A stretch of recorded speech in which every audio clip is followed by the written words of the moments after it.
जो साधुओं ने, जो ऋषियों मुनियों ने कहा कि मैं शून्यता को प्राप्त होना चाहता हूं, मैं उस परम सत्य को प्राप्त होना चाहता हूं, वो परम सत्य यानी कि बाकी सब असत्य है, और वही उन्होंने कहा ये सब मिथ्या है। यानी कि सत्य क्या है? वो शून्यता है। ओरिजिन क्या है? वो शून्यता है। कोई भी चीज का जो ओरिजिन है, that is the ether, that is the शून्यता, कॉन्शियसनेस।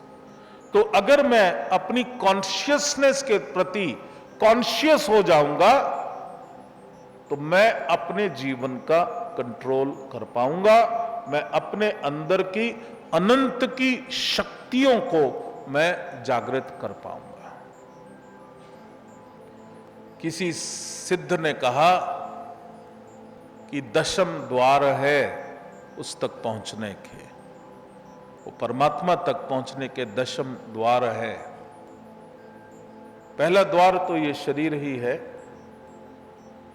और जब एक एक करके गुरु कृपा से दशम द्वार तक पहुंचते हो, और जब 10वां द्वार खुलता है तो दर्शन होते हैं। तो शिष्य ने अपने गुरु से पूछा, इष्ट के दर्शन होते हैं? हाँ होते हैं। बोला क्या दिखता है? बोला आपको आप जी के ही दर्शन होते हैं, आपको आप जी के ही दर्शन होते हैं। परमात्मा, परमेश्वर, शिव तुमसे अलग नहीं है। ये जो द्वैत का अभ्यास हमने कर लिया, जो घंटी बजा दी, माला चढ़ा दी,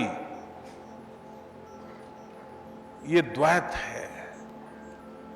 जो शिव योग का जो मार्ग है वो अद्वैत साधना का है। अद्वैत, अद्वैत यानी कि नॉन ड्युअलिटी, दो नहीं है, एक ही है। तुम मनुष्य हो और तुम्हारे भीतर ही परमात्मा है, और वो जो तुम्हारे भीतर परमात्मा है वो अलग नहीं है। बाहर एक स्टेज ऑफ कॉन्शियसनेस है जिसके अंदर बहुत सारी इग्नोरेंस है, जिसके अंदर बहुत सारे डाउट्स हैं, और जब आप भीतर प्रवेश करते हो एक एक डाउट्स क्लियर होता जाता है, तो आप उस अनंत को, वो जो इनफाइनाइट कॉन्शियसनेस, वहां जब पहुंचते हो तो गुरु ने कहा जब दशम द्वार खुलता है तो आपको आप जी के ही दर्शन होते हैं। इसीलिए वेदों ने कहा अहम ब्रह्मास्मि। वो ब्रह्म नहीं है, अहम ब्रह्मास्मि।